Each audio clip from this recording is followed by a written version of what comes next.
Hey, what's going on, man? It's your boy Mundo. Go ahead and hit that like and subscribe button. Man, today what we're going to talk about, we're going to talk about that man, Russell Westbrook. Man, a lot of people online have been hating on Russell Westbrook, and I see they've been refusing to put some respect on my man's name. When you don't like somebody, what you got to do is just keep moving the bar till they never reach it. So that's what a lot of people who don't like him keep doing. I really don't even understand people who don't even like watching Russell Westbrook. Like, I don't think you like basketball, but I mean, I guess. Let's talk about it. So honestly, I'm not as like a super triple double guy. I mean, I don't think you're better if you get 30, 10, and 10 versus 32, 10, and 9. Who cares? I guess it's just like a neat way to compile stats. I don't think it really matters. But in Russell Westbrook's case, I watch him, and even without looking at the stats, I see a guy who's running around giving his all, trying to do different things to help his team win. So that's where the triple double comes in. Yeah, let's look at Steph. Steph's the greatest shooter of all time. I'm not taking anything away from him. He's definitely one of the greatest players ever. Steph's been putting up stats, but his team is in the 8th seed. They're really one game out of being in the 9th seed. And I find it funny that when they talk about him, some people actually called him the MVP. So when they talk about him, all they bring up is his feats, the 10 3-point consecutive stuff. All they bring up about him is his stats. But Russ can average a triple double, and he's washed, and this and that, and he's not good. I mean, I guess to each his own. If you look closely, like, all Steph Curry does is really one thing, because he's averaging 32 points a game. He's leading the league in scoring, but he got like 5 assists, and he's a point guard, and he got 5 rebounds. I understand there's a little bit more to his game. Like, I get it. Like, he spaces the floor because of his three-point ability. But people just pick and choose when they want to value stats. If you look closely, Draymond is averaging 9 assists on his team, so he's really the playmaker. And Steph's not really in charge of the defense either, and he's definitely not getting any rebounds.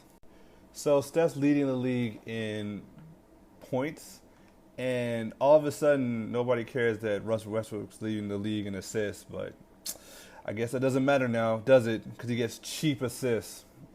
That was definitely sarcasm, because I see his assists gets a lot of the big, some easy buckets, but nobody cares about that, I guess. So let's take a look at Russ over the years, because I see a lot of people have been trying to discredit his whole career, saying that he's not a winner, or you can't play with Russ, you can't win with Russ. So let's look at his career, starting from 2011 to 2012. This year, Russ, Harden, and KD were all on the same team. That's a really good squad.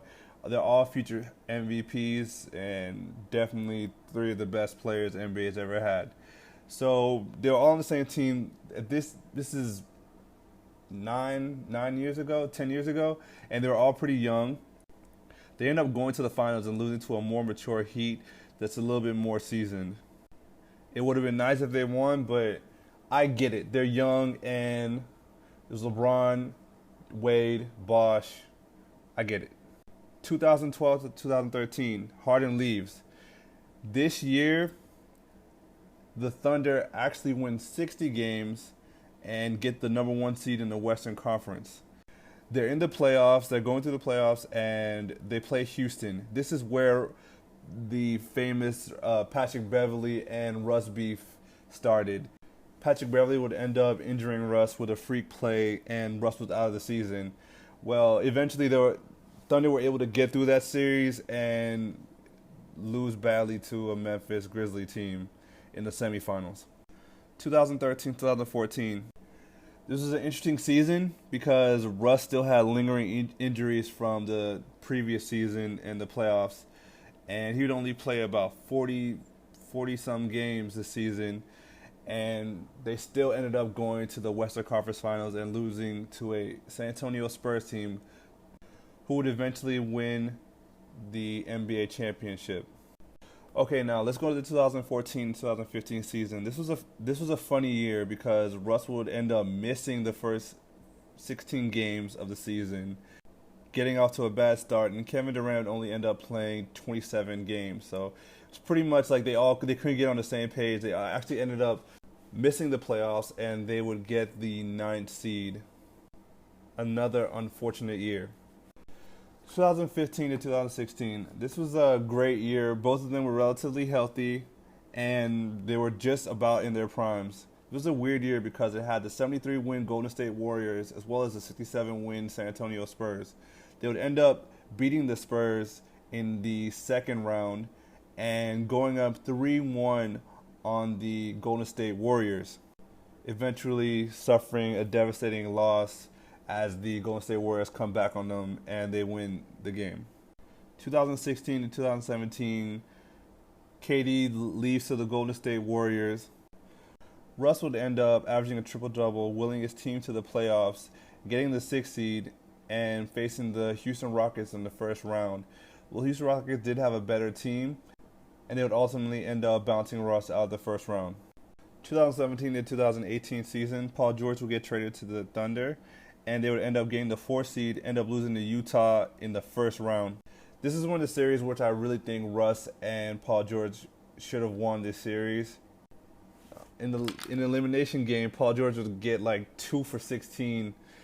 And I don't want to blame anybody, but we do have more information on Paul George in the playoffs, and he's been coming off a little bit short. 2018, 2019, Paul George, Russ, and Carmelo would run it back. They would end up facing the Trailblazers and losing in a devastating fashion to a Dame Lillard miracle shot. Both Russ and George would end up having surgery right after the season, but as I say, a win is a win, a loss is a loss. Most players are hurt after the season, so I think they should have won that series, to be honest with you. 2019 to 2020, Russ gets traded to Houston with his friend James Harden. End up winning the first round against OKC Thunder and end up losing to the soon-to-be NBA champions, the LA Lakers. This, to me, doesn't sum up a guy who was a loser. Like, if you look at the KD and Russ years, I see a lot of unfortunate injuries and shortcomings. I mean, if you look closely, they had the 73-win team down 3-1. It was easily winnable. I also think the Thunder team was a little top-heavy. I think they just added one more okay player that they would have been better off. KD won a chip with Steph and Klay. If you replace Andre Roberson with Klay Thompson, I'm pretty sure they run through the NBA. It's not even a question. Andre Roberson's an NBA player. He earned his spot, but I think it's hard to win with a guy that is a non-shooting threat and isn't even good at shooting free throws. All in all, I think people are generally biased and they pick and choose when they want to value stats.